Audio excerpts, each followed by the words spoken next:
Bonjour. Est-ce que vous avez des questions sur... Est-ce que vous avez des questions sur les épisodes précédents? Non? Alors, nous continuons le cours sur les suites réelles. Nous avons vu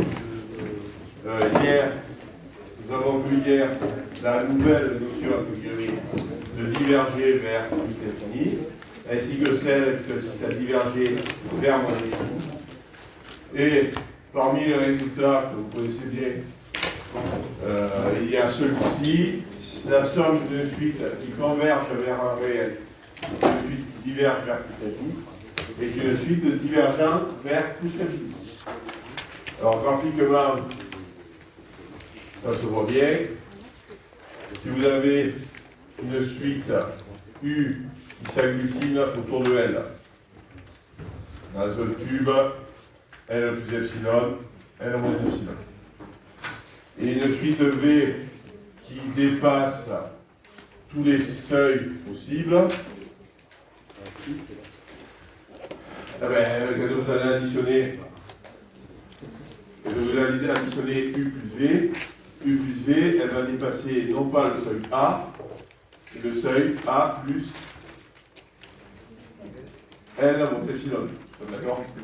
U est au-dessus de L moins epsilon, V est au-dessus de A, donc U plus V va être au-dessus de A plus L moins epsilon.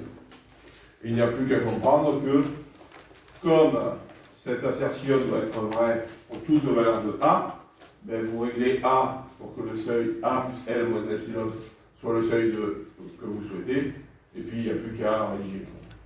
Alors, on sait que,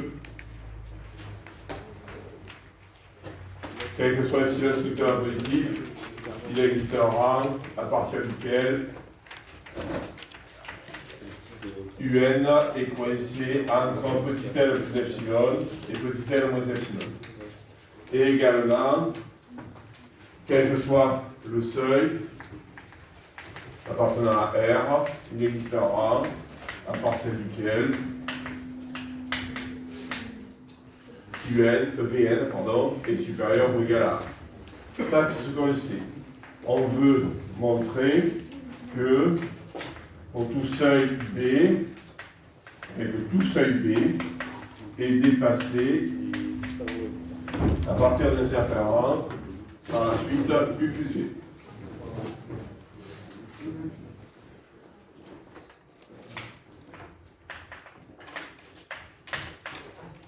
Le statut de A, B et epsilon, les statuts ne sont pas du tout les mêmes.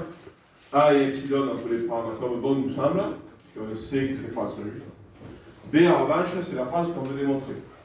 Donc la rédaction de cette preuve commence par soit B appartenant à R fixé quelconque. Il ne faut surtout pas que votre rédaction laisse croire que vous choisissez B. Non, ce que vous pouvez choisir, c'est A et epsilon. On choisit A égale B, epsilon égale, de sorte que A plus L moins epsilon va être égal à B. Alors, quel que soit N supérieur à max de N0 et N, à nouveau, j'ai besoin d'utiliser ces deux phrases. Donc, j'ai besoin de prendre des indices pour lesquels la première phrase est juste, donc un indice supérieur à 0. Des indices pour lesquels la deuxième phrase est juste, donc des indices pour lesquels N est plus grand que N1, et donc petit n doit être plus grand que N1 et N0, donc petit n doit être plus grand que leur maximum. UN plus Vn est supérieur à A plus L moins epsilon. Et ça, en fait, je le assure, c'est pas faux, mais je ne l'utilise pas du tout.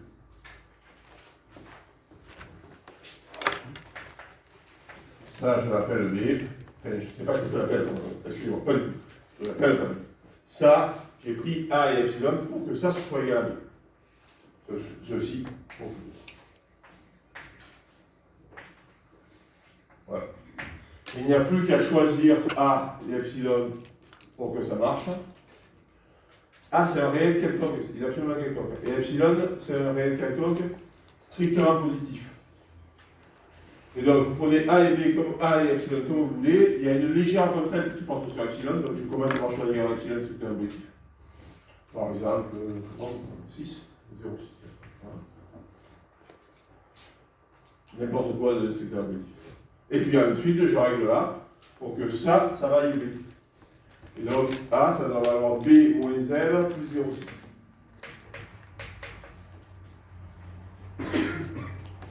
Vous êtes d'accord? Les valeurs numériques que je prends qui n'ont pas d'incidence, je les prends systématiquement pour une valeur folklorique avec 134, 0,6, d'accord? Pour bien vous expliquer que sa valeur numérique n'a en fait que peu d'incidence du moment qu'elle est strictement objective. En fait, en pratique, une rédaction sérieuse serait consistante à apprendre le premier réel secteur objectif que me tombe sous la main, d'accord? Voilà, la rédaction sérieuse serait plutôt ça. Ok?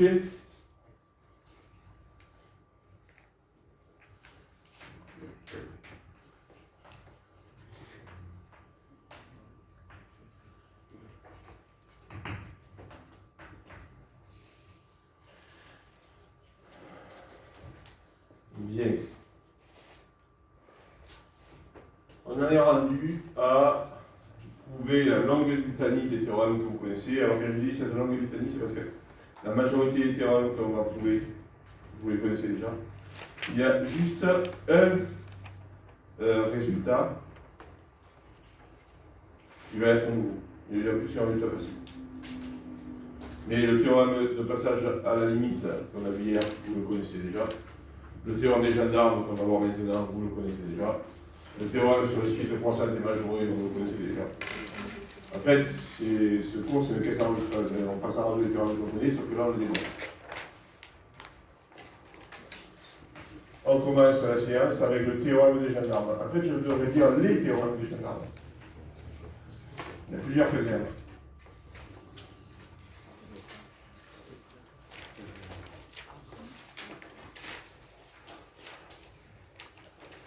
La version numéro 1, c'est celui-là. Ce théorème des gendarmes s'appelle aussi le théorème d'encadrement. Suivant les versions du programme officiel, il y a certaines années c'est le théorème des gendarmes, certaines années c'est le théorème d'encadrement. Théorème. Si, soit, U, V, W, 3 suites réelles, tel que. Alors, il y a plusieurs hypothèses. U converge vers petit l, V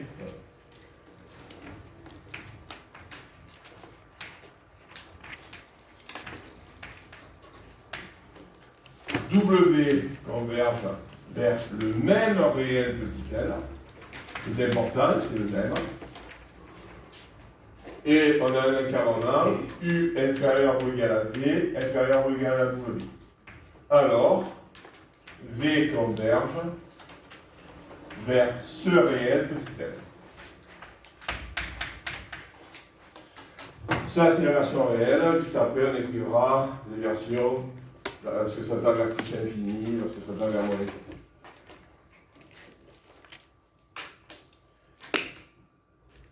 Alors, ce théorème, il appelle plusieurs remarques. La première remarque, c'est que U et W doivent converger vers le même réel. Si vous avez un encadrement de suite entre deux suites qui convergent, vous ne pouvez pas conclure. Regardez cet exemple. J'encadre une suite entre deux suites convergentes, mais avec des limites distinctes, et il ne peut pas conclure. Vous encadrez la suite de terme général moins 1 puissance n entre 2 plus 1 sur n et, je ne sais pas, moins 5 plus 3 sur n. Ce encadrement, il doit être vrai, il faut peut-être réfléchir, mais bon, il doit être vrai. Oui, mais la suite qui est à l'extrême droite, elle tend vers 2, la suite qui est à l'extrême gauche, elle tend vers moins 5. Les deux membres externes convergent, certes, mais pas vers la limite. Et donc, on ne peut pas conclure. Effectivement, la suite que vous voulez, elle converge. D'accord? Éventuellement, ce qu'on peut conclure, c'est que ça tend vers 2, ça tend vers 5, vers moins 5. Ce qu'on peut conclure, c'est que les suites extérieures étant convergentes, elles sont bornées. Donc 2 sur n est majoré. Moins 5 plus 3 sur n est minoré. Et par transitivité de l'inégalité, la suite que j'ai au milieu est bornée. Et de là, pour qu'elle converge, je dis que ça m'intéresse. Vous êtes d'accord? Si vous n'avez pas les mêmes limites aux extrémités, ça ne marche pas du tout. L'idée du théorème des gendarmes, c'est, ce qu'on appelle les gendarmes, c'est pas pour rien, c'est que la suite U et la suite W escortent V vers L. C'est ça la vraie idée. Hein. C'est vraiment ça l'idée. Vous êtes d'accord? Elle coince V, pardon, pour l'amener jusqu'à L. Alors, ça c'est la deuxième remarque. D'accord pour tout le monde, si c'est pas le même L, ça marche pas. La deuxième remarque, il a parfaitement raison. Je vous l'ai dit en fait dès le début du chapitre, je ne vais rédiger que pour des suites définies à partir du rang 0. Cependant, cette identité peut n'être vérifiée qu'à partir d'un certain rang. Ça marche parfaitement. Pourquoi? Tout simplement parce que une histoire de limite, enfin, la limite se moque des premiers termes de la suite. C'est d'accord? Je ne vais démontrer le théorème qu'à partir du rang 0. C'est plus facile à logique, ça évite les questions inutiles.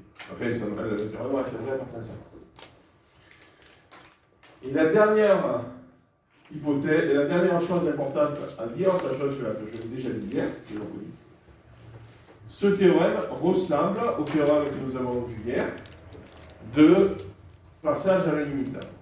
Il ressemble, mais c'est une ressemblance trompeuse. Hier, l'existence des limites était une hypothèse. Hier, ce théorème de passage à la limite, les limites existent, ce théorème constate quelque chose sur les limites dont on suppose à l'avance qu'elles existent. Dans ce théorème, en revanche, l'existence des limites de U et de W est une hypothèse, certes, mais l'existence à la limite de V est une conclusion. Ainsi, si dans un exercice, quand dans un exercice vous aurez la question montrer que telle suite converge vers un certain nombre, eh bien, le théorème de passage de l'inégalité large à la limite ne vous sera d'aucun secours. Le théorème de passage de l'inégalité large à la limite ne nous permet pas de montrer que les suites convergent. En revanche, le théorème des gendarmes le permet. Il est en fait beaucoup plus puissant. Vous savez d'accord? Il est beaucoup plus puissant. Il ne s'utilise pas dans la situation. Intrinsèquement, il est beaucoup plus puissant. Puisqu'il permet de montrer que la limite existe et de la calculer.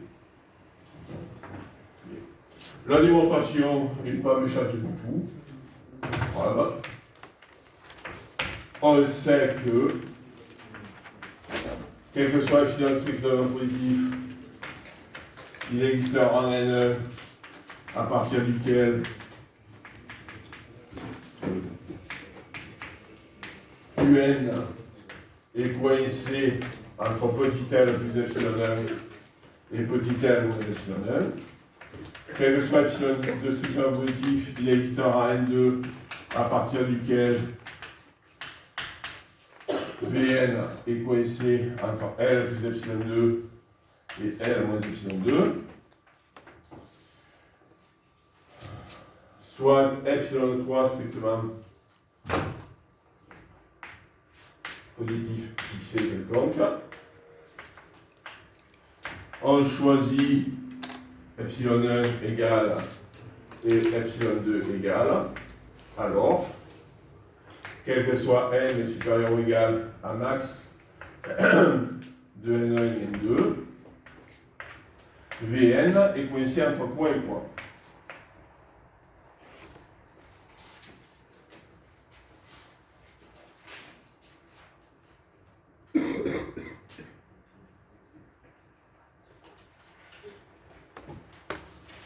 Vn est coincé entre quoi et quoi? Ben, Vn il est égal à quoi?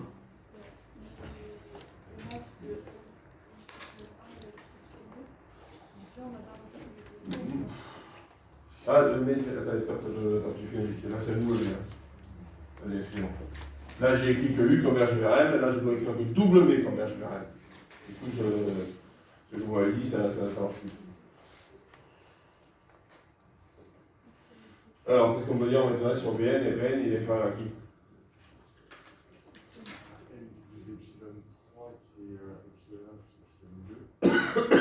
C'est-à-dire, vous sommez les deux? Mais non.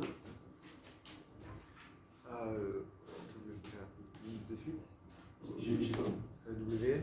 À WN. Parce que V est inférieur à W. Il est inférieur à WN. Je l'écris en couleur parce qu'en fait, à terme, je ne vais pas l'utiliser. Qui lui est inférieur à L plus epsilon 2. Et Vn est supérieur à quoi? À UN.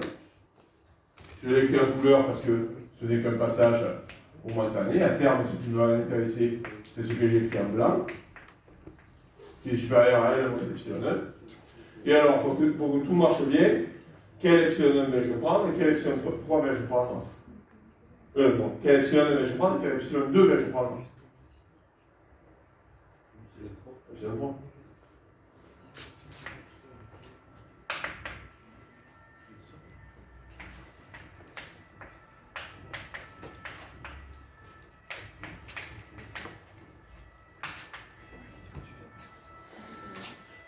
Non, c'est pas clair? Oui, c'est bon. Oui. Je vais vous faire un dessin peut-être. Parce que jusqu'à présent, j'ai fait plein de dessins. Là, je ne l'ai pas fait. Nous savons que vous avez un tube L. On sait que, non, pardon, vous avez une limite L. On sait qu'on a deux tubes. Le tube violet et le tube jaune. Le tube violet et le tube jaune. Sur le dessin, je prends. Pardon. Sur le dessin, je prends ces tubes de rayons différents. Sur le dessin, je prends le epsilon jaune plus grand que l'epsilon violet. D'accord?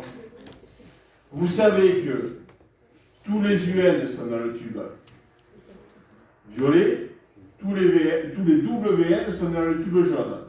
Et vous savez que les UVN sont coincés entre UN et WN. Ben, sur mon dessin, j'ai pris epsilon 1 et epsilon 2 distincts parce que rien ne m'oblige à les prendre distincts. Rien ne m'y oblige, mais je peux choisir de les prendre égaux si je veux. C'est ce qu'on a fait là.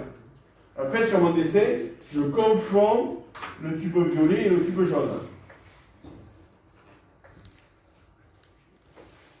Et alors, les UN sont dans ce seul tube qui reste. Les WN sont dans ce seul tube qui reste. Et les VN sont coincés entre les UN et les VN. Et les WN. Donc les UN sont dans ce tube. Tout simplement. Vous sommes d'accord? C'est bon pour tout le monde? Oui.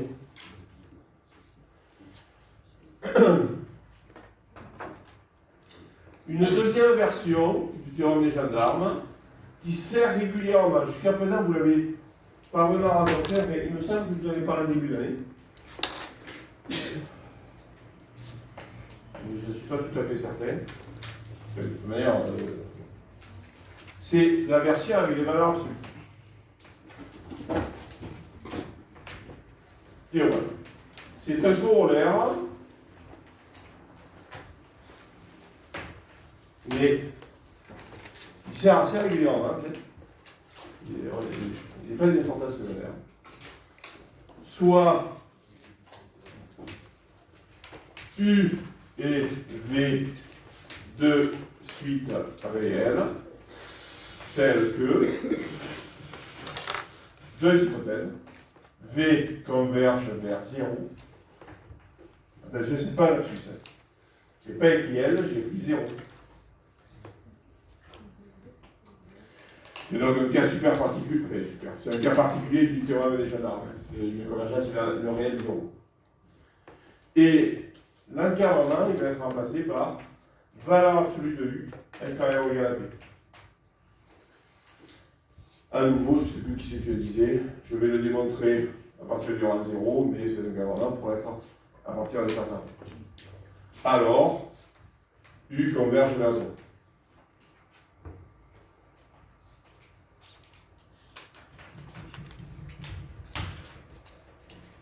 Oui. Si epsilon 2, epsilon 1 et epsilon 3 sont tous égaux. Pourquoi dans cette démonstration vous n'avez pas pris un seul epsilon? Parce que je veux que vous compreniez que epsilon 1 et epsilon 2, ces deux phrases étant justes, je peux les choisir comme je veux, mais je ne suis pas obligé.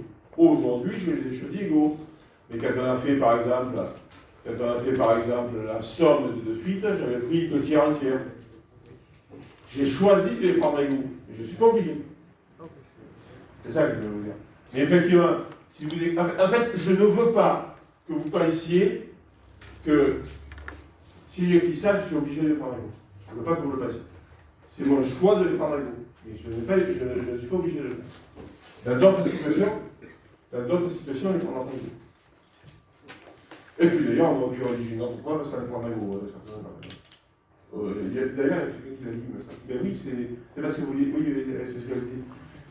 Si vous ne les prenez pas égaux, epsilon 3, c'est le minimum entre epsilon 1 et epsilon 2. Voilà. Tu veux plus les trois. Alors, la preuve de ce théorème est toute bête. D'ailleurs, en fait, je vous l'ai dit à le formulat, ça, j'ai appelé ça un encadrement. Pourquoi est-ce que ça, c'est un encadrement? Non, mais c'est pas le maximum entre epsilon 1 et epsilon 2 pour le cube, là. Oui, c'est le maximum.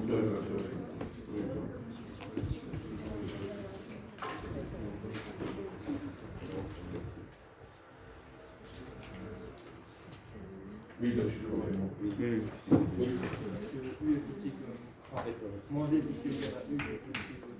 C'est ça. Ça signifie que U est coincé entre V et moins V.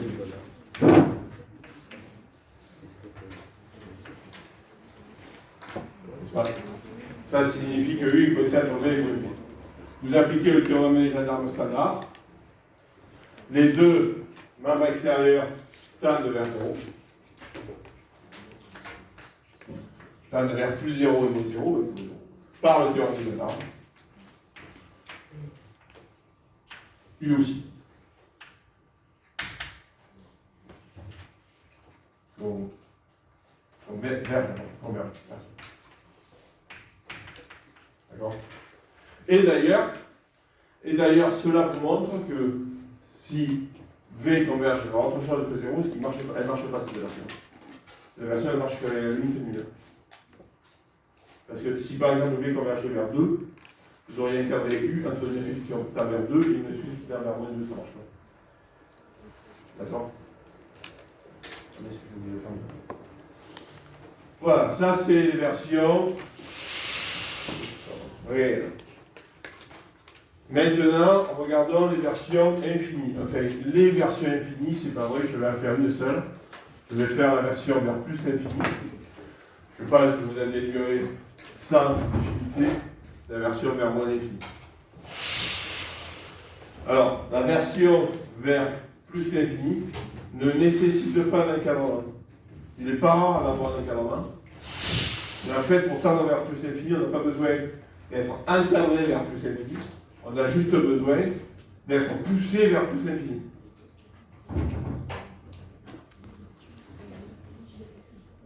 Petit c, les hypothèses maintenant, c'est ça.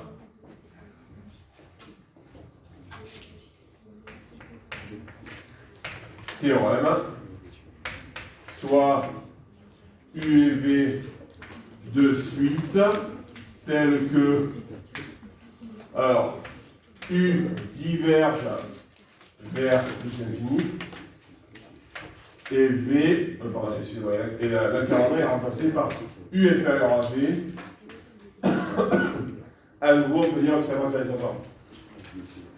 Alors, V diverge également vers plus l'infini.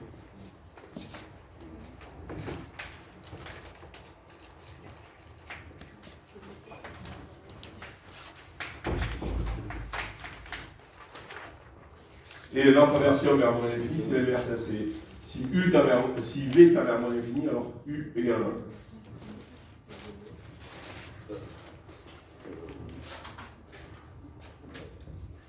La preuve est toute bête, il suffit de l'écrire. Soit on sait que quel que soit A appartenant à R, il existera à partir duquel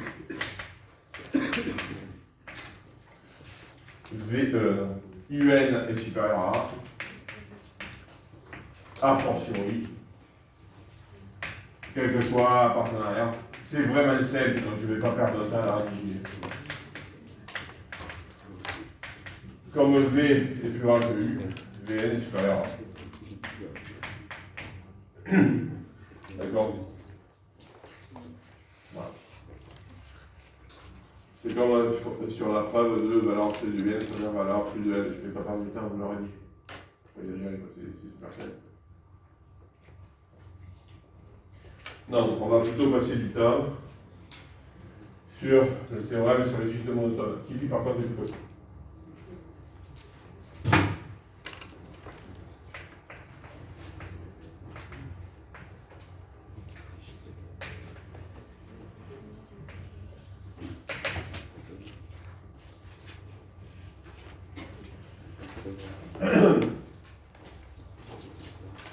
Lui par contre il est nettement plus costaud.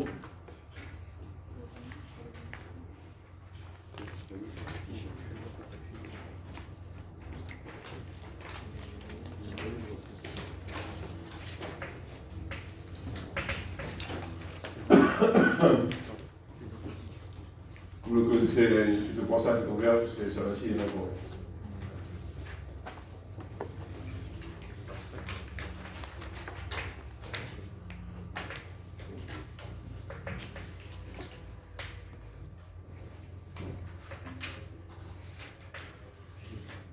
Il y a deux cas.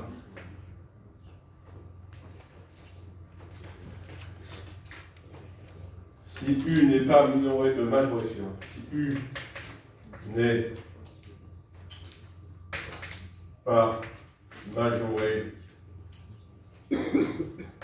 alors elle diverge vers plus l'infini. Et le deuxième cas, si U est majoré, alors elle converge, mais en plus on va préciser vers quoi. Alors, la borne supérieure de l'ensemble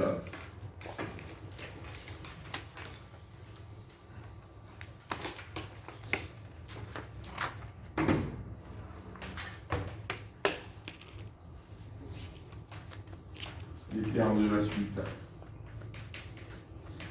existe. Et U converge vers cette borne supérieure.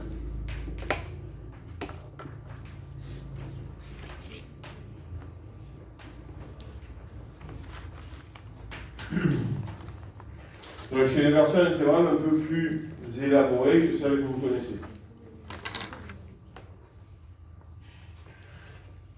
C'est un peu plus élaboré que celle que vous connaissez, sauf que, il faut être honnête, la nouveauté par rapport à la terminale, c'est qu'on vient d'expliciter quelle est la limite de L. En disant que la limite L, c'est la borne supérieure de cet ensemble. Sauf que pour être honnête, en pratique, la borne supérieure de cet ensemble, en général, on n'en veut pas avec lui. Et donc en fait, la version que vous connaissez du lycée a l'air moins précise, mais la précision qui est apportée là est manipulable en pratique. Donc en fait, vous connaissez déjà la version pas optimale, mais la version utile. Une suite de constantes converge si elle est majorée. Quand elle converge, c'est une valeur réelle. Quand elle diverge, c'est nécessairement vers plus l'infini. Alors, des remarques.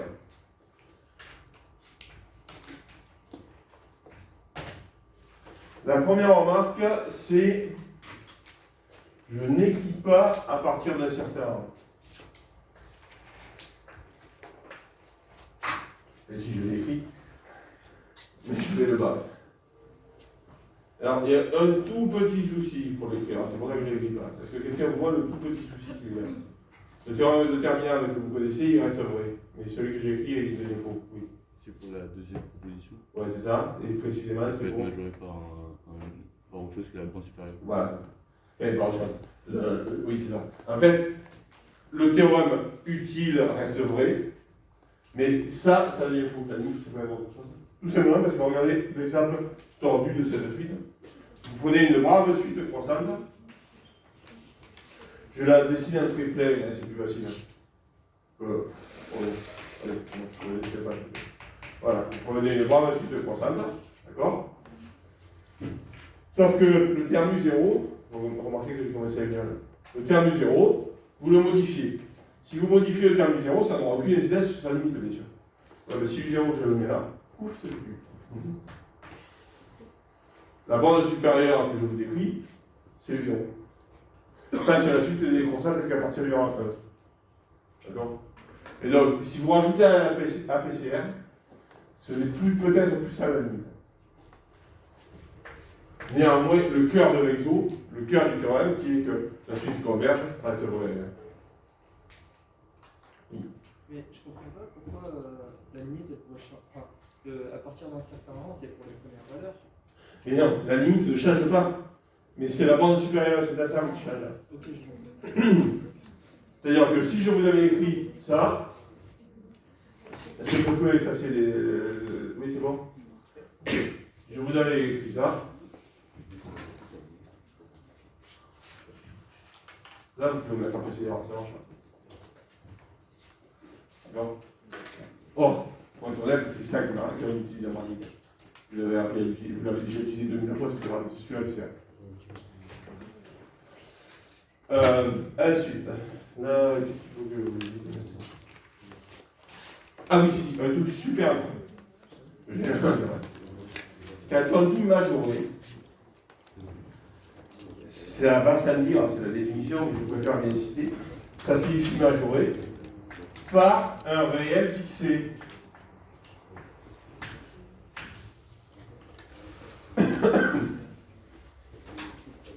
Quand vous avez une inégalité comme ça, on dit souvent que U est majoré par V. Et ce n'est pas la majoration que j'utilise à ce petit 3. D'accord? Par exemple, vous prenez la suite qui est là, qui doit être croissante.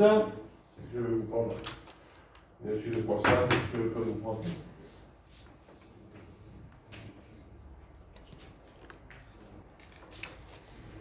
Le moyen cheval.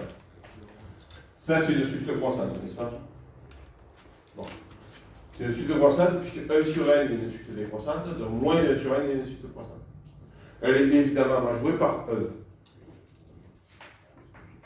Et donc, le théorème s'applique.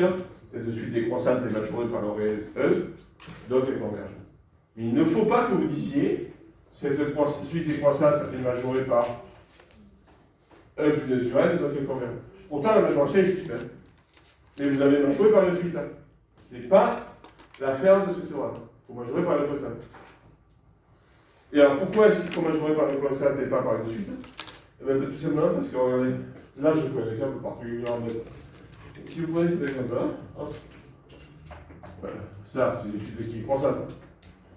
Il est évident qu'elle ne converge pas. Enfin, vous pouvez la majorer par, je ne sais pas, moi, ça vous intéresse. C'est quand même un code, on dit, majoré par une suite qui diverge vers l'infini, ça n'empêche pas de le faire vers l'infini. Donc c'est majoré par un réel fixé. Ok, allez, il faut le démontrer.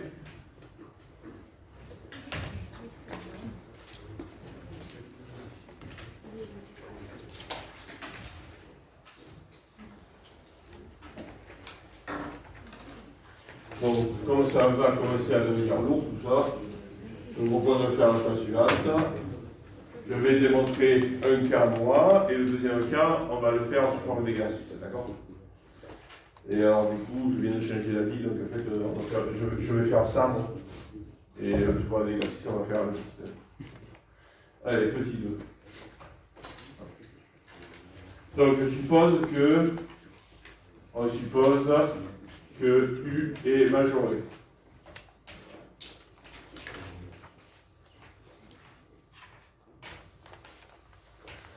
J'ai deux choses à faire. Hein. Je dois montrer que l'ensemble machin bidule annulé de par-dessus.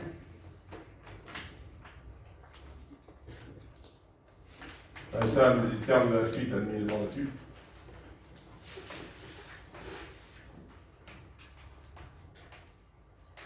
Et que U converge vers cette bord dessus.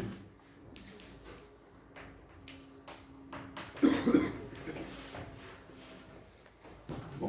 Alors, l'ensemble qui est là admis le bord supérieur. On déroule. Comment est-ce qu'on fait pour montrer que cet ensemble admis le bord supérieur?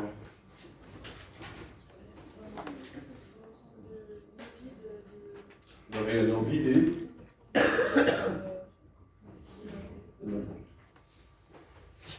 Est un ensemble de réel non vidé.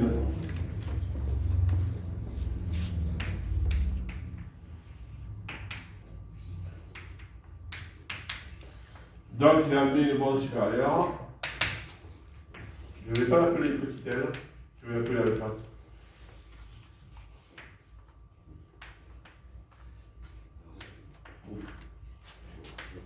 Maintenant, on va montrer que UN converge vers alpha. Wow. C'est léger. Montrons que UN converge vers alpha.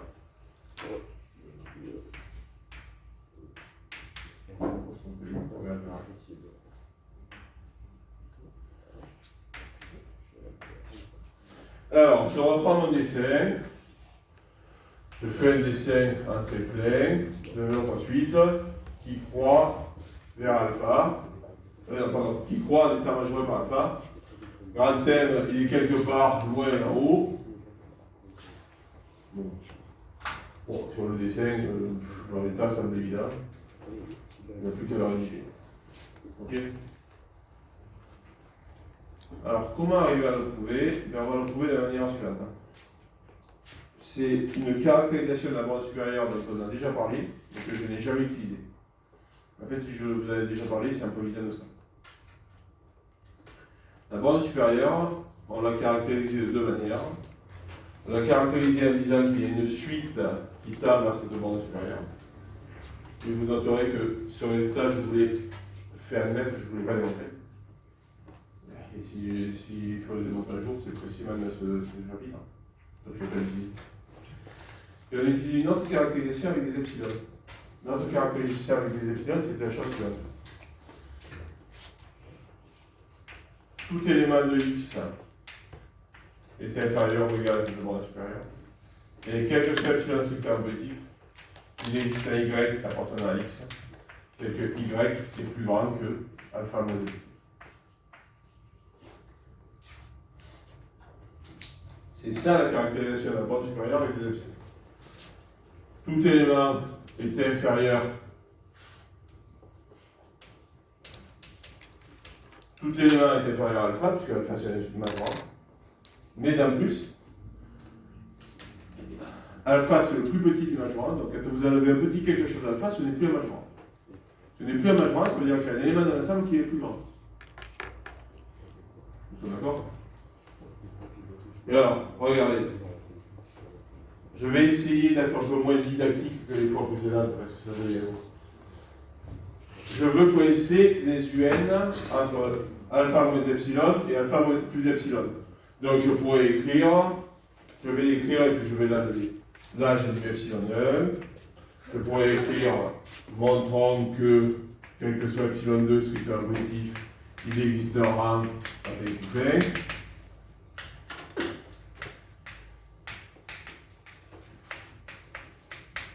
Et vous dire, ah, bien sûr, epsilon 2 il est fixé, mais epsilon 1, par contre, vous pouvez le prendre comme vous voulez. Et ici, ça va être qui epsilon 1? C'est epsilon 2, d'accord? Donc je ne vais peut-être pas être aussi lourdeau que les fois précédentes, je vais écrire en cache, soit epsilon, c'est un objectif fixé, et je vais travailler avec cet epsilon. Soit epsilon, c'est un objectif fixé.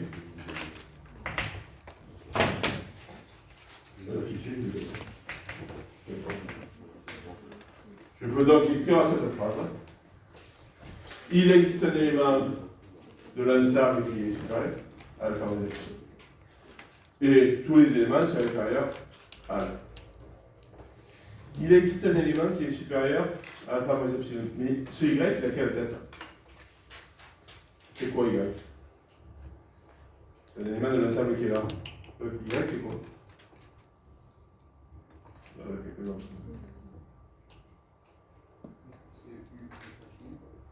Ah non, pourquoi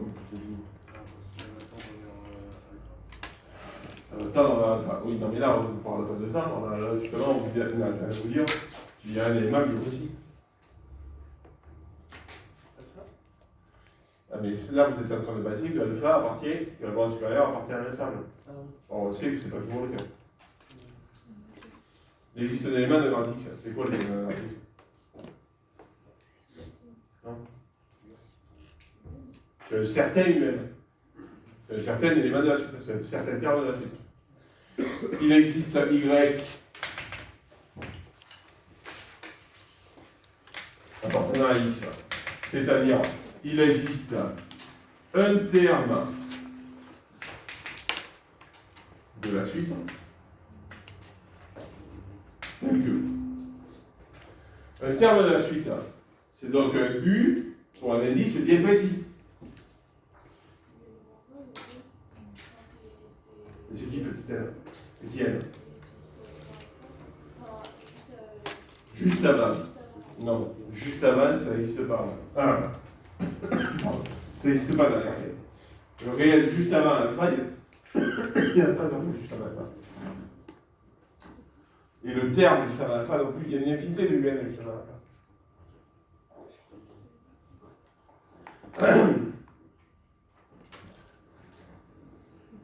Y, c'est un élément de X. Donc c'est un certain terme de la suite.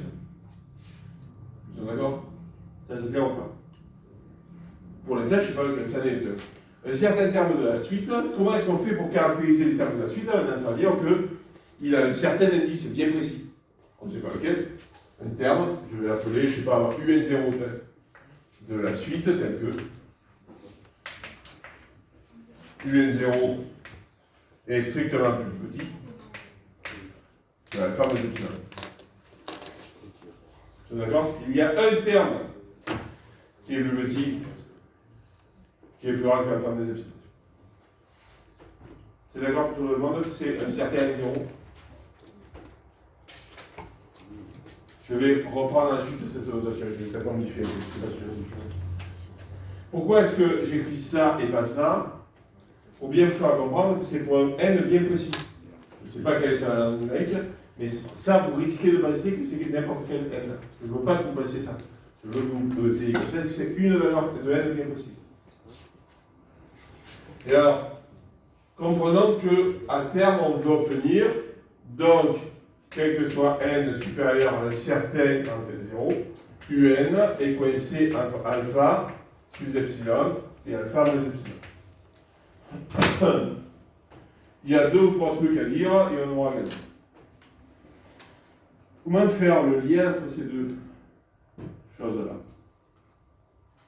Déjà, vous avez une inégalité qui est stricte là, large là et stricte là. Comment la transformer? Qu'est-ce qu'on peut dire? On peut rajouter un large. Ce serait un problème si je voulais obtenir ça. Je voulais obtenir ça, je ne pourrais pas.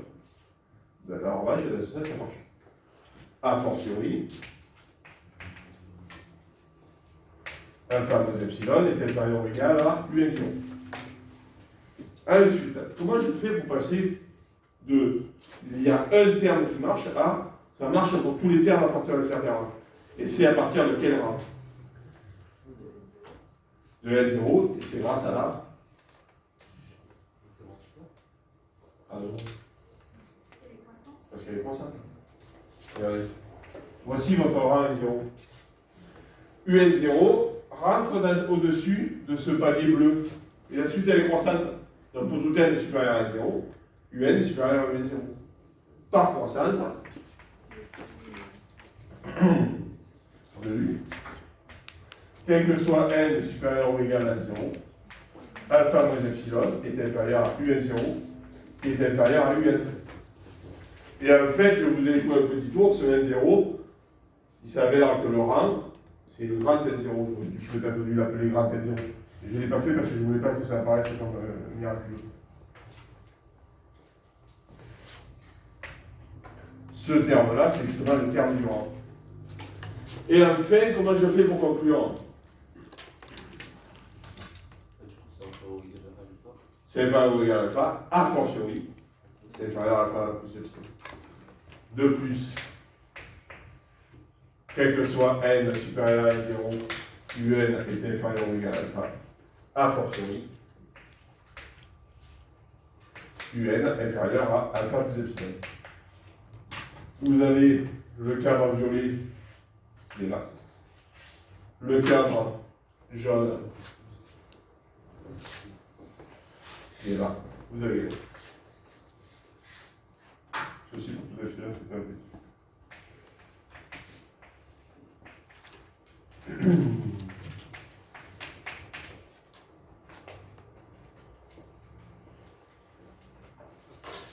Nous sommes d'accord? Voilà, une preuve un peu délicate. Pour avoir du temps qui se correspond très bien, oui. J'ai pas compris pourquoi au début vous avez écrit petit n0 et après on a changé en En fait, parce que tout simplement, je ne voulais pas vous balancer miraculeusement que le n0 c'était celui-là. Le rang qui apparaît, c'est celui que découvre à ce stade. Je l'avais écrit petit n0 en me disant, eh ben, on va s'apercevoir après que ça devient petit n0. Si ça vous chagrine, je mettais des petits n0 partout. Sauf que du coup, c'est le rang, c'est pas grand, c'est petit n0.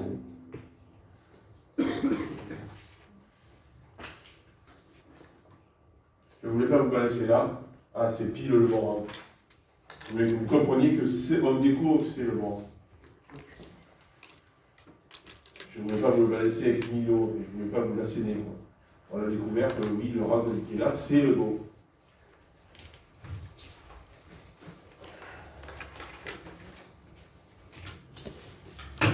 D'autres questions?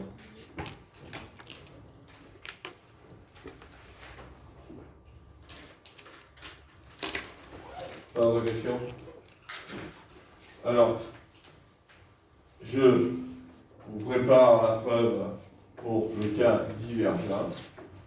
Je vous explique les deux étapes à faire et je vous laisse y réfléchir.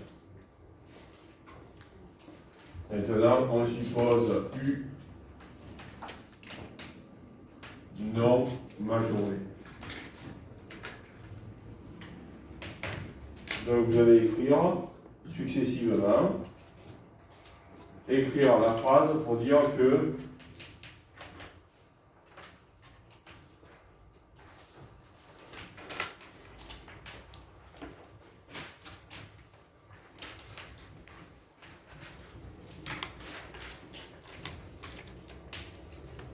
puis écrire la phrase qui dit que U est majoré.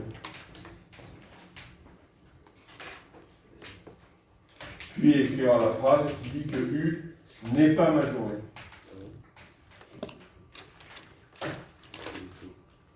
Une fois que vous aurez ça, vous aurez tous les éléments sur la main pour conclure. Et je dis conclure, ça ne va pas être instantané, il y a quelques lignes à écrire.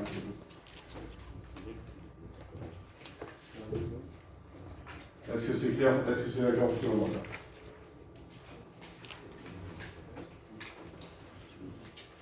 C'est clair pour tout le monde? La structure de ce que vous avez à faire? Oui.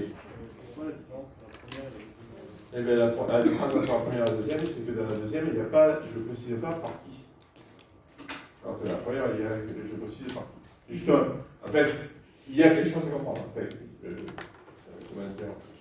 il faut y réfléchir. Il y a une petite différence qu'il ne faut pas comprendre. La différence, c'est pas énorme. C'est d'accord pour tout le monde? Allez.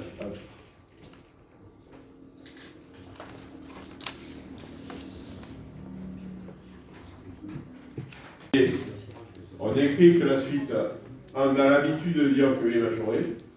Donc on l'écrit pour écrire correctement que U n'est pas majoré. On n'a pas besoin de U est majoré dans cette phrase. Donc U est majoré par M, ça s'écrit, quel que soit petit n appartenant à grand n, UN est inférieur ou égal à M. Ça, c'est U est majoré par le réel M. U est majoré, c'est il existe un réel qui le majore.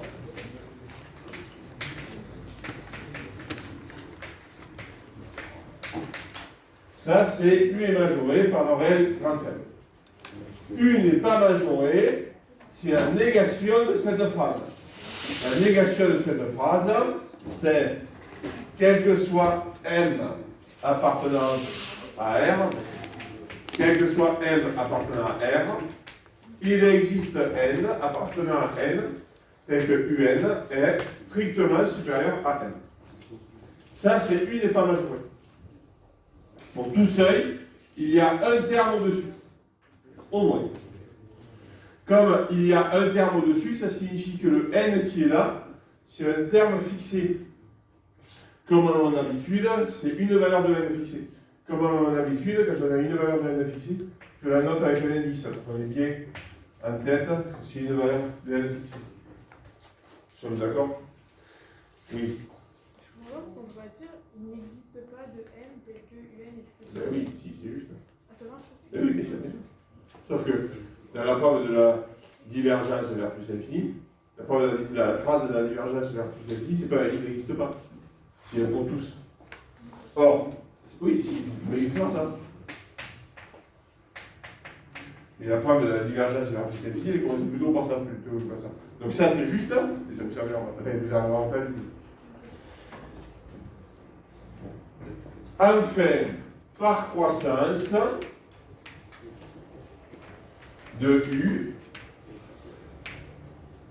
quel que soit M appartenant à R, on vient de dire qu'il existe un rang à partir duquel la suite dépasse le seuil grand M. Et par croissance, pour tout L supérieur à ce rang, UN est supérieur ou égal à UN0. Et donc UN dépasse le seuil M pour N0, mais également à partir de N0. Reste un petit détail, reste un petit détail, a fortiori, quel que soit M appartenant à R, il existe un rang à partir duquel. Là, on a prouvé que UN était strictement au-dessus de M, a fortiori, UN est au-dessus de M au sens large, a fortiori. Oui. Non, vous avez pas écrit en ou vous n'avez pas. Ah bah c'était le. Ah, c'est celui-là, voilà. C'est bon pour tout le monde là? Voilà. Alors, une remarque.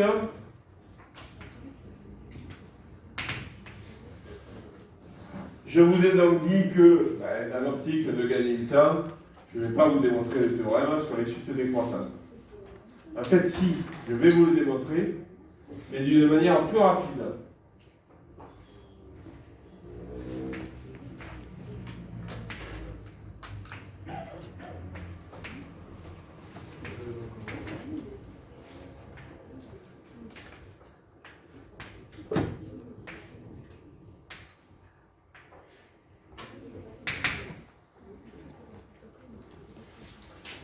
Si vous voulez démontrer le théorème sur les suites décroissantes, vous pouvez reprendre la preuve sur les suites décroissantes à 0 et l'adapter.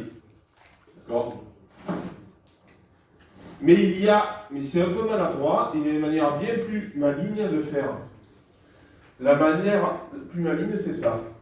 Je travaille par exemple avec le cas des suites croissantes et minorées pour se fixer les idées, d'accord? Montrons que si U est décroissante et minorée, alors elle converge. Vous voyez, j'illustre le phénomène dans un cas réduit. Je ne fais pas la totalité, on peut faire la totalité. Je vous donne ça. La chose se fait de la manière suivante. Preuve. Comment transformer, comment se raccrocher au théorème que je vous ai déjà démontré. U est décroissante et minorée par un réel M.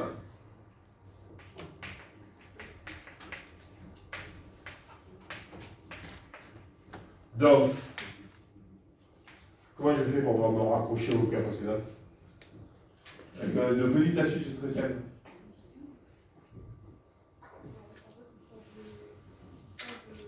On change les inégalités, vous avez raison. Mais j'ai pas envie de réécrire tout le tableau en changeant toutes les inégalités. J'ai envie de trouver une petite astuce pour s'en rapprocher. Très rapidement. Pas en valeur absolue, non, parce que il y a un problème. Votre valeur absolue, ça fait. Il va y avoir un problème suivant les signes de U. C'est-à-dire que si U elle est positive, la valeur absolue de U, ça va être U. Donc elle va rester exacte. On prend moins U. Moins U est décroissante. Et quel que soit n appartenant à grand N, moins UN, décroissante, pardon. Et moins UN est inférieur à moins M. Donc, moins U est majorée. Moins U est croissante et majorée, donc elle converge.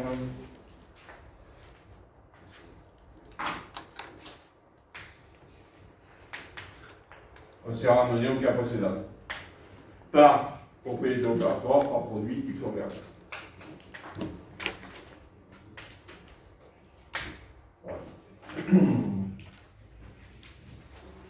D'accord? Pour ne pas avoir un réflexe. C'est une preuve, hein, c'est parfaitement correct. Hein. J'ai choisi de virer les considérations sur les bornes inférieures ou les bornes supérieures pour gagner du temps. On pourrait les faire, on pourrait tout traiter.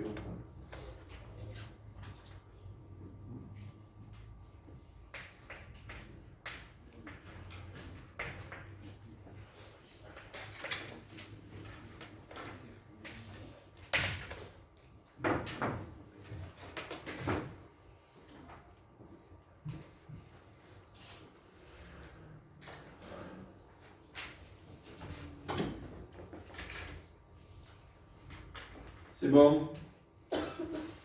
Maintenant, un théorème nouveau. Alors, c'est un théorème nouveau, il n'est pas très ambitieux. Hein. Il n'est pas pour le terminal, de lycée, seulement parce que les journées ont que 24 heures. Hein, mais franchement, il n'est pas difficile. Définition.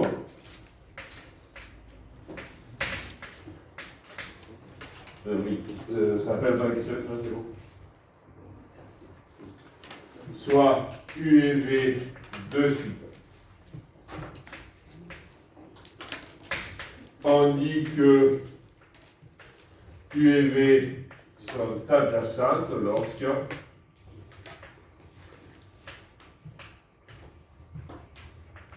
on vérifie trois propositions. U est croissante, l'une est croissante, l'autre, qu'on appelle V, elle est décroissante. Et la différence des deux converge vers 0.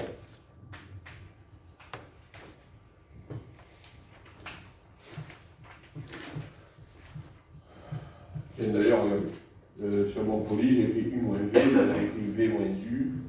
C'est pareil, parce que si U moins V est égal à 0, V moins U est égal à 0, on multiplie par 1. On multiplie par moins 1. D'accord? Voilà, de suite adjacente, ça veut dire ça. Il y en a une qui est croissante, l'autre décroissante, et la différence c'est les deux convergent. Et alors, on a un théorème qui dit que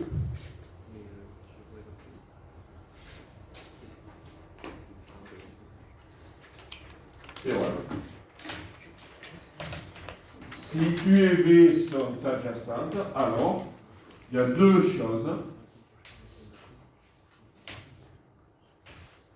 Une première proposition qui est très importante, et une deuxième qui est un peu secondaire, mais enfin, elle est vraie. U et V convergent vers la même ligne. Le même réel. Et puis il y a une deuxième conséquence qui est un peu secondaire, donc bon. Et U est inférieur à V. Quand vous avez deux suites qui sont adjacentes, c'est qu'en fait, il y en a une qui est en dessous de l'autre. On va démontrer ce théorème, c'est pas dur, et puis ensuite, on va voir que les suites adjacentes, ça a plein d'applications. Plein. Oui.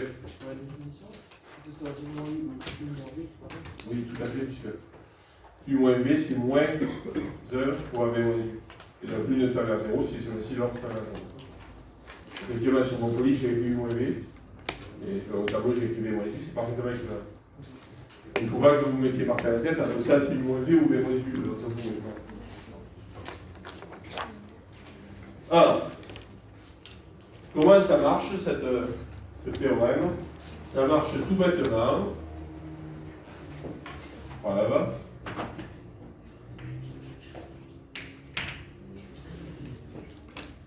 C'est en fait une conséquence du théorème sur les suites croissantes et majorées, ou des croissantes diminuantes. U étant croissante, pour montrer qu'elle converge, il faut que je m'attelle à montrer qu'elle est majorée, bien sûr. N'est-ce pas? Je vais écrire U est croissante. Regardez, l'idée elle est là. U est croissante. U est majorée car. Et je vais écrire le module qui permet de montrer que U est majorée. Donc, U converge vers un réel petit l. Et enfin, et comme V est égal à V moins U plus U, V converge également vers 0 plus petit l, c'est-à-dire petit l, et le théorème est fini. C'est ça la structure de la preuve. J'ai encore repoussé, j'ai repoussé le fait que U est majoré, bien sûr. Notez que vous pouvez le prouver d'une manière parfaitement similaire en disant on va montrer que, non pas U est croissante, pardon, on va se concentrer sur V. On pourrait montrer que V est décroissante, puis montrer que V est minoré, et obtenir la même chose. Là, je me suis concentré sur U, mais bon. Alors, U est majoré car. Alors, c'est astucieux, mais c'est simple. Vous écrivez que U, c'est égal à U moins V plus V. D'accord? Et alors, qu'est-ce que vous dites? Vous dites que U moins V, ça converge vers 0. Donc c'est majoré. Enfin, ça converge, on s'en fout que ce soit vers 0 ou vers autre chose. Donc c'est majoré.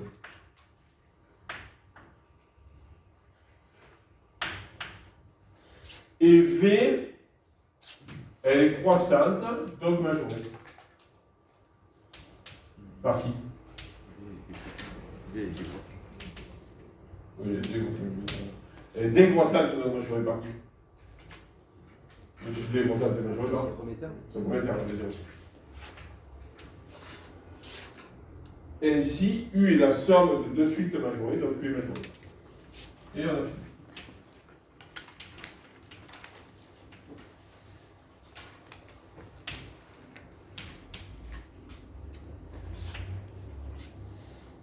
J'ai oublié qu'il y avait le petit 2. Ça a fait la première petite. D'accord? C'est bon? Par ailleurs, il faut que je vous montre que U est inférieur à V. Mais maintenant, c'est super simple. C'est super simple parce que vous avez U qui est une suite croissante qui converge vers L. Donc les UN qui sont inférieurs à L. U croît vers L. Donc, pour tout N, appartenant à grand N, UN est inférieur à L. V décroît vers L. Donc, pour tout N appartenant à N, Vn est supérieur ou égal à L. Plutôt, je devrais écrire L est plus petit que Vn. Par transitivité, Vn est inférieur à L, qui est inférieur à Vn.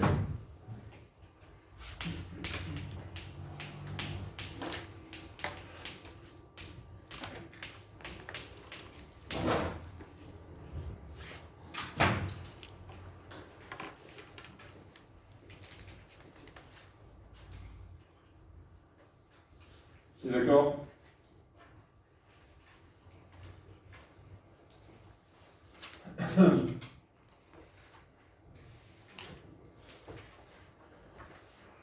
C'est bon pour tout le monde? Voilà, des suites adjacentes, c'est ça.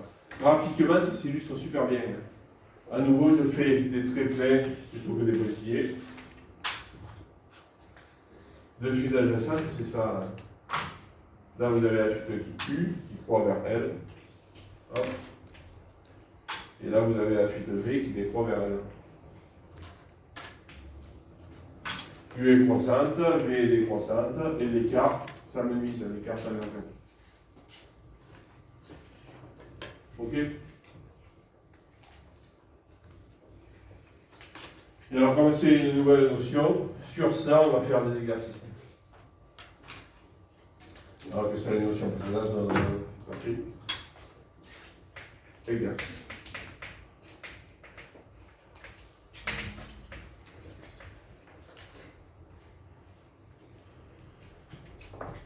On va faire 3.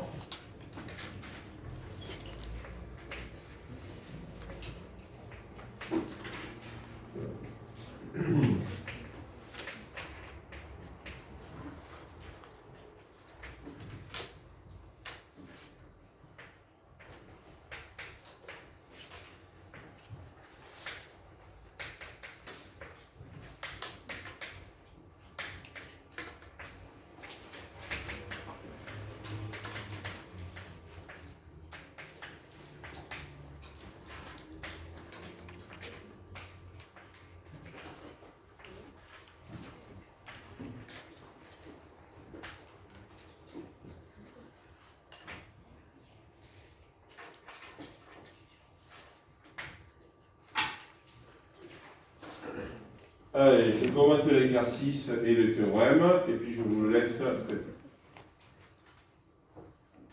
Il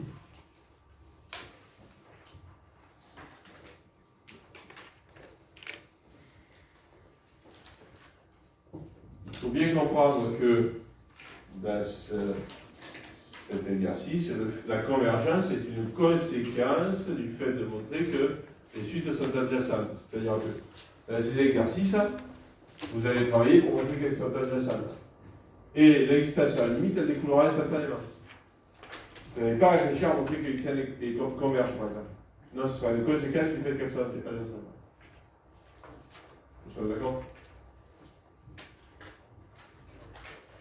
La deuxième chose qu'il faut comprendre, c'est que le fait que l'une est inférieure à l'autre, c'est une conséquence, ce n'est pas une hypothèse. Vous n'avez pas besoin de le prouver, même si c'est souvent très facile. Regardez, c'est souvent comme ça. Dans cet exercice, on voit clairement qui est la plus grande et qui est la plus petite. On voit clairement que c'est xn qui est inférieur à yn. Mais dans d'autres exercices, on le voit peut-être moins bien. Une dernière remarque. J'ai sciemment pris des notations légèrement différentes du théorème pour la raison suivante.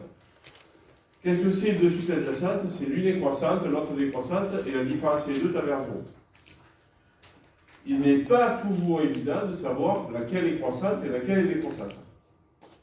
Cet exercice n'est pas dur, il est assez facile de comprendre que c'est celle-là qui est croissante. En fait, dans d'autres exercices, ça peut être nettement moins évident. Ce n'est pas grave, puisque votre question, c'est montrer que l'une est croissante, l'autre est décroissante. Et donc, votre question, c'est étudier la monotonie de chacune des suites. Qu'elle soit croissante ou décroissante, vous allez calculer le signe de xn plus 1 moins xn. Si c'est positif, c'est que celle-là est croissante. Si c'est négatif, c'est que ce sera celle-là décroissante. Il n'est pas grave que vous n'arriviez pas à identifier d'emblée laquelle va être croissante et laquelle va être décroissante. Les calculs vont vous le montrer. Ceci étant, il se trouve que ça se voit souvent, très facilement. Dans mon exercice, il est évident que xn est inférieur à y. Et donc, en corollaire, si l'énoncé est juste, quand vous avez ça, c'est celle du bas qui est constante. Donc, si vous comprenez ça, et que moi, je ne vous ai pas vendu des salades, c'est que c'est elle qui est constante et que c'est elle qui doit être décroissante. Parce que celle-là, elle est inférieure à celle-là. Et que c'est celle qui est au-dessous qui va être constante, et celle qui est au-dessus qui va être décroissante. Vous êtes d'accord? Et donc, en fait, on peut comprendre que on va bien montrer que c'est celle-là qui est constante et que c'est celle-là U et que c'est celle-là U. Mais, même si on ne le comprend pas, c'est pas grave, ça n'affecte pas. La suite des calculs. Vous regardez quand même le signe xn plus 1 moins xn, et vous allez découvrir que c'est positif, ou dans notre exercice, c'est négatif. Vous allez regarder le signe YN plus 1 moins YN, et vous allez découvrir que c'est négatif ou positif. Oui. N étoile. Oui, c'est une étoile, vous avez raison. C'est une étoile, vous avez raison. Ah oui, d'ailleurs, j'ai écrit une étoile sur le côté. Moi, j'ai pas fait notre boulette, là. Non. Alors, je vous laisse y réfléchir, et après moi, je ferai aussi des exercices sur les suites adjacentes, mais des exercices plus difficiles. Allez.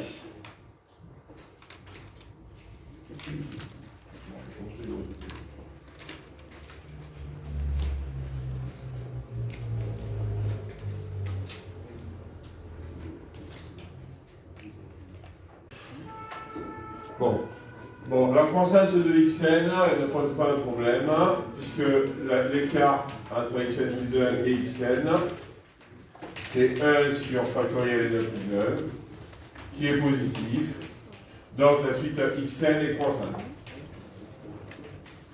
Soyez cohérents, hein, si vous voulez montrer qu'elle est croissante, n'écrivez pas structure positive. La suite yn, en revanche, c'est un peu plus costaud. La suite yn, l'écart entre yn plus 1 et yn, c'est l'écart entre xn plus 1 moins xn, donc ce que je viens d'écrire, plus le terme en n plus 1 factoriel n plus 1, moins le terme en n factoriel n. C'est-à-dire cet écart, c'est 1 sur factoriel n plus 1, moins plus 1 sur n plus 1 factoriel n plus 1, moins 1 sur n factoriel n. Et alors le dénominateur commun, c'est n plus 1 factoriel n plus 1. Pourquoi? Alors la première idée de dénominateur commun, c'est prendre le produit de tout ce qui est au dénominateur. Ça marche toujours de manière théorique, mais en pratique, vous savez bien, c'est que les dénominateurs monstrueux, ça fait des calculs pléthoriques. En fait, dans ces termes au dénominateur, il y en a 3 à gérer. Il n'y a pas 4. Parce que le factoriel plus 1, il contient le factoriel n. Et donc, ce n'est pas la peine de multiplier par factoriel n, il est déjà contenu n. En revanche, n plus 1, il faut le rajouter ici. Et le rajouter ici. Je dis rajouter avec je dois dire multiplier. Et n, c'est pareil. N, il faut le rajouter ici, le rajouter ici. Et ici, ce calcul, c'est ça. Plus, là, il y a, je crois, juste n. Moins, là, il y a n plus 1 fois n plus 1 encore. Donc, ce calcul, ça doit être quelque chose comme ça. Et puis après, maintenant, on déroule, ça fait n carré plus n moins n carré, moins 2n, moins 1, on a gagné.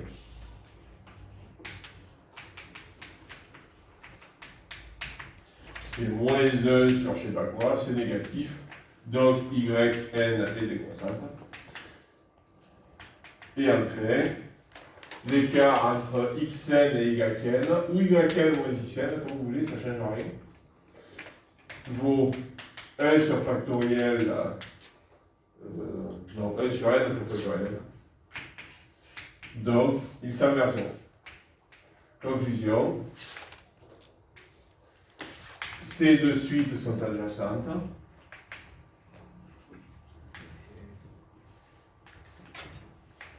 Donc, convergent vers une même limite. Et vous aurez peut-être remarqué que je n'ai rien demandé sous cette limite. Vers une même limite, nous verrons plus tard dans l'année que cette limite c'est E, mais c'est pas factoriel, pas factoriel. Le D est complexe. Le D. Et soit c'est le c'est E. D'accord? Et pour la petite histoire, la définition de E, la vraie définition de E, c'est ça. C'est la limite de cette suite. La définition de E, c'est ça. Vous verrez l'année prochaine. Alors, je dis juste une remarque, faites juste une remarque parce qu'effectivement, c'est quand même surprenant. xn qu'elle soit constante, ça ne doit choquer personne, mais que yn est constante, c'est un peu surprenant quand même.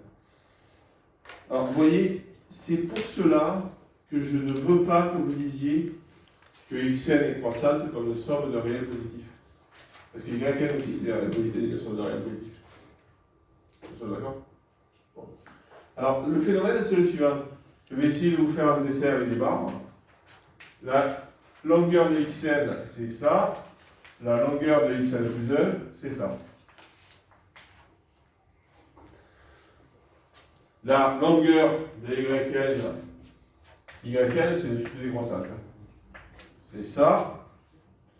Et la longueur de yn plus 1, c'est ça. C'est-à-dire yn, c'est une suite super décroissante. Et en fait, le phénomène, c'est ça. Si vous jouez sur les longueurs, évidemment, je ne peux pas dessin à l'échelle, mais si vous jouez sur les longueurs, vous pouvez comprendre que, hop, là, ça me fait ça. Donc voici, non, excusez-moi, ça, c'est, non, excusez-moi.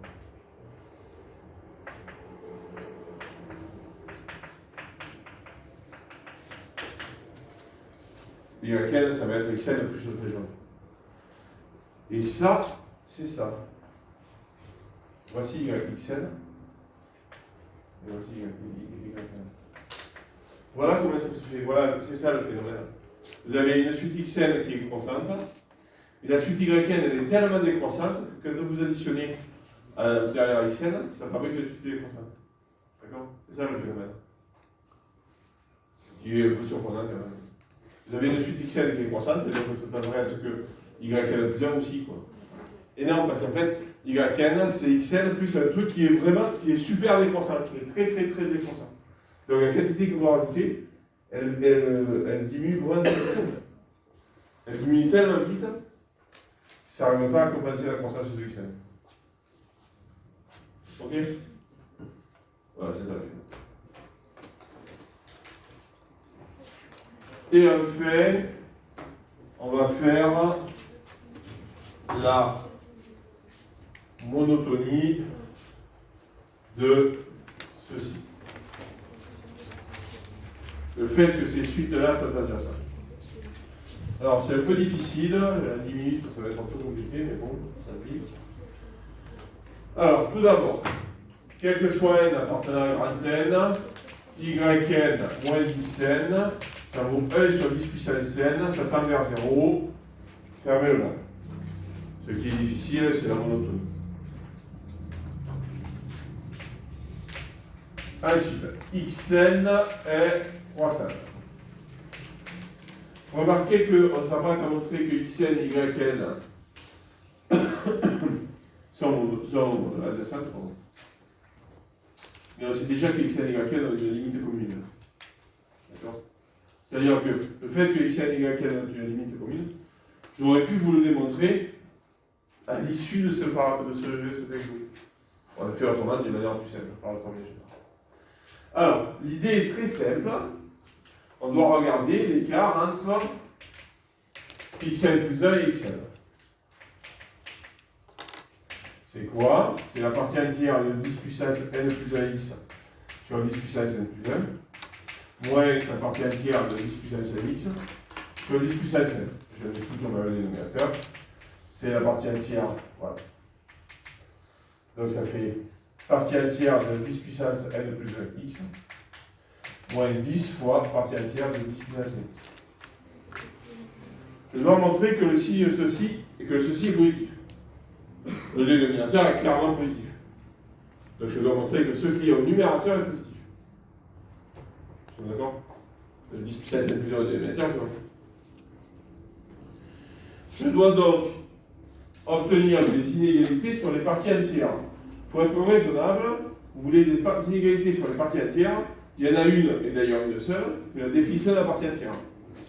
On a, quel que soit z, je vais prendre z parce que c'est une variable qui n'est pas vraiment utilisée, partie entière de z, qui est inférieure à z, qui est strictement inférieure à la partie entière de z plus 2.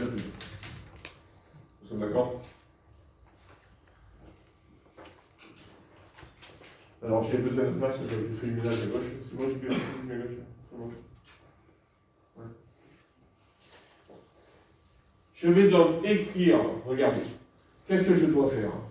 Je dois écrire ces inégalités pour quelle z? Je dois l'écrire pour 10 puissance nx, également pour 10 puissance n plus 1x. À écrire pour z égale 10 puissance nx et z égale 10 puissance n plus 1x. Et faire la différence. Ok? Donc, je commence par l'écrire pour 10 puissance n plus 1x. Ça fait partie entière de 10 puissance n plus 1x, inférieur ou égal à 10 puissance n plus 1x, inférieur strictement à partie entière de 10 puissance nx plus 1. Je dois également l'écrire pour partie entière de 10nx. Ok.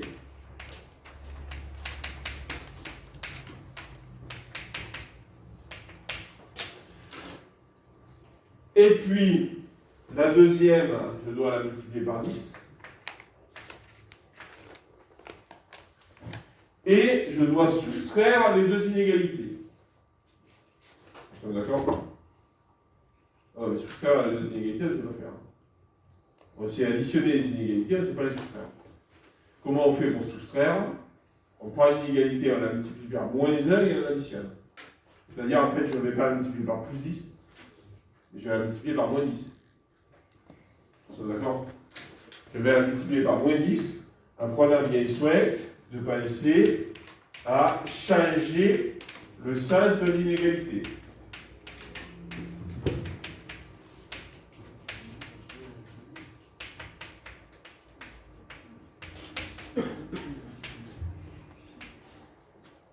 Je dois maintenant additionner l'inégalité rouge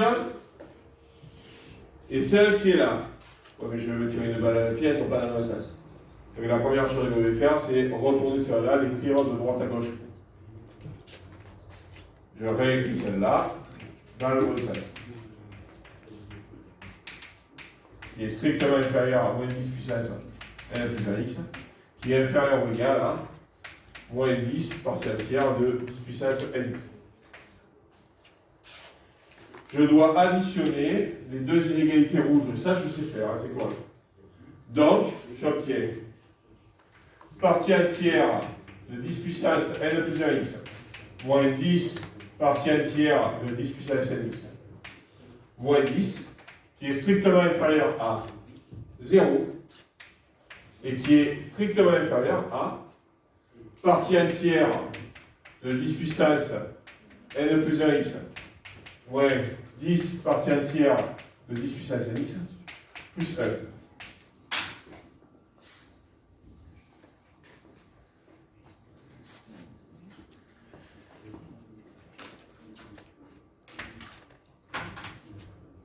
Il est important de comprendre que quand on additionne les deux inégalités rouges, on obtient ce que je viens d'écrire avec une inégalité stricte. Pourquoi obtient-on une inégalité stricte? Eh bien parce que si là, pour espérer avoir ici une égalité, il faudra avoir l'égalité et ici, et là, ce qui est impossible ici. Donc l'inégalité que je viens de trouver peut être stricte à cause de ça. De même, si vous pouvez espérer avoir une égalité ici, il faudra avoir l'égalité et ici et là, ce qui est impossible ici.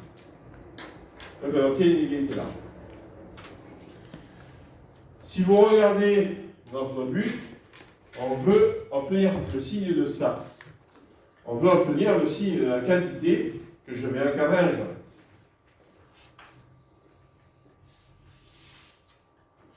Eh bien, le signe de la quantité que j'encadre en jaune, il s'avère que l'inégalité qui va me servir, c'est celle qui est à droite, celle qui est à gauche, je n'ai rien à faire. Celle qui est à droite me dit que la quantité jaune est supérieure strictement à moins 1. Celle de gauche, je l'abandonne. Tant pis pour moi. Avec elle, effectivement.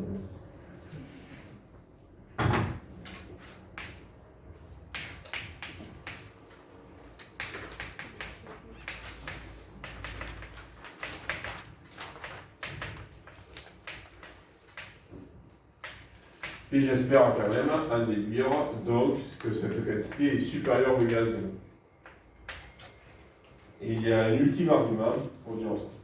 Comment le strictement supérieur à moins 1 devient-il supérieur ou égal à 0? Comme c'est un entier, on peut l'appliquer sur la partie entière. Ouais, enfin, c'est un entier quoi. C'est un entier plus grave que moins 1, il est petit. Vous avez raison, on peut vous composer par la fonction partie entière. Sauf que composer par la fonction partie entière, c'est gênant parce que la fonction partie entière, elle n'est que croissante, elle n'est pas strictement croissante. Donc quand vous êtes composé, vous allez perdre une égalité, c'est clair. La vérification ne marchera pas bien. Ah bon. Ah bon, d'accord. Voilà. Or, ceci est un entier relatif. Un entier qui est strictement plus grand que moins 1, ça veut dire qu'il est positif. Conclusion. Xn plus 1 moins Xn est positif. Donc Xn est croissant.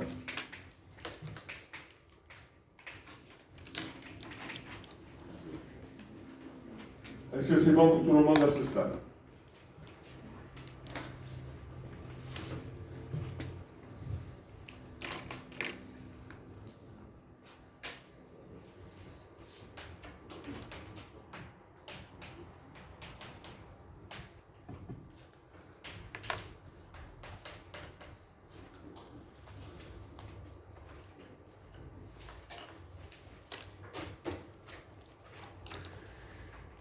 Je vous dis juste un mot sur la fin, parce que je ne vais pas le reprendre mardi, on est presque au bout. Maintenant, je dois étudier la différence yn plus 1 moins yn. Eh bien, vous faites les calculs, et la différence yn plus 1 moins yn, vous espérez montrer qu'elle est négative. Si vous voulez montrer que yn est décroissable. Eh bien, vous faites les calculs, et cette différence, de même que là, vous devez obtenir ça.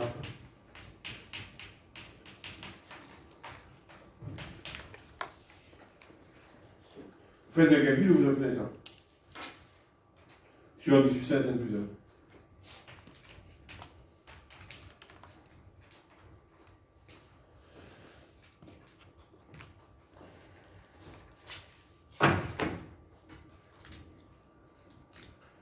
Il y a un petit miracle qui est que l'inégalité que je vouais aux gémonies tout à l'heure permet de montrer que cette quantité est négative.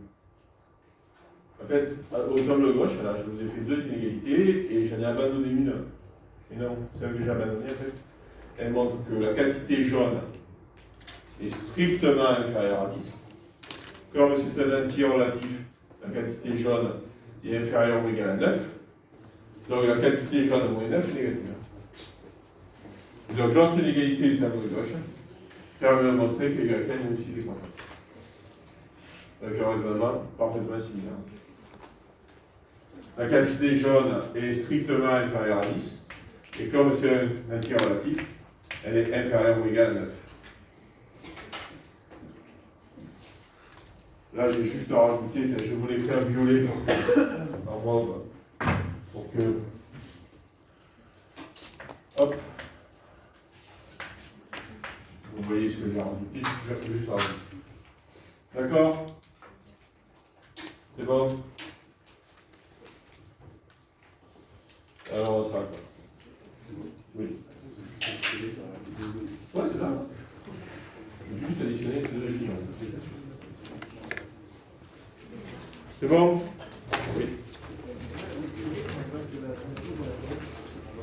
Alors, rouge à ça? J'ai fait ça plus ça. Rouge plus rouge égale ça. Allez, rouge. On va additionner le rouge pour ça.